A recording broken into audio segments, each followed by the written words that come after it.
बीरा। कैसे बिगड़े ही जमाना कोने करे विश्वास, कैसे बिगड़े ही जमाना कोने करे विश्वास। माया बढ़ा के छोड़ देबे मजेदार, माया बढ़ा के छोड़ देबे मजेदार। आना आना रे करोंदा मैं खवाऊं बीरो पान। कैसे बिगड़े ही जमाना कोने करे विश्वास।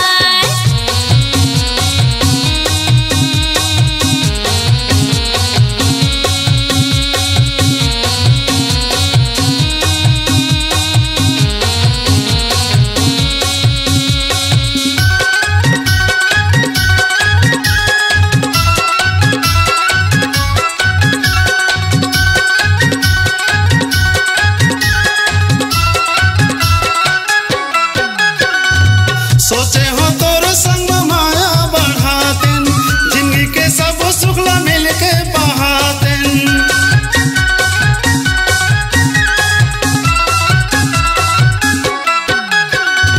सोचे हो तोर संग माया बढ़ातेन, जिंदगी के सब सुखला मिल के बहातेन। काया है दूजा हम दोनों एक जा, काया है दूजा हम दोनों एक जा।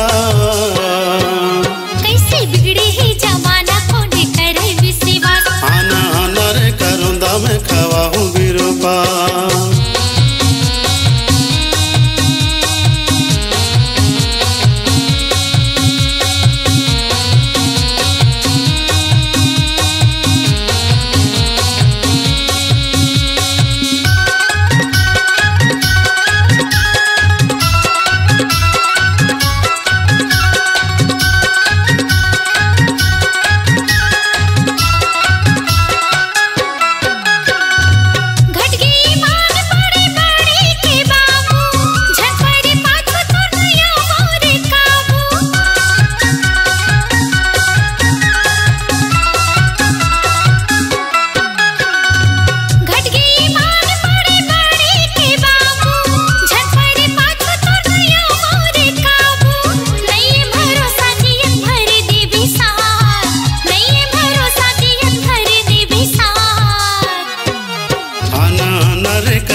दिल में समा के काबर करे ते बीरा, दिल में समा के काबर करे ते बीरा। आहू आहू रे मुरझैला तै खवा भी बीरो पान, आहू आहू रे मुरझैला तै खवा भी बीरो पान।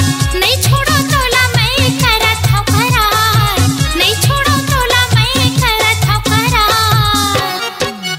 आना आना रे करोंदा मैं खवाऊं बीरो पान। आहू आहू रे मुरझैला तै खवा भी बीरो पान। आना आना रे करोंदा मैं खवाऊं बीरो पान। आहू आहू रे मुरझैला तै खवा भी बीरो पान।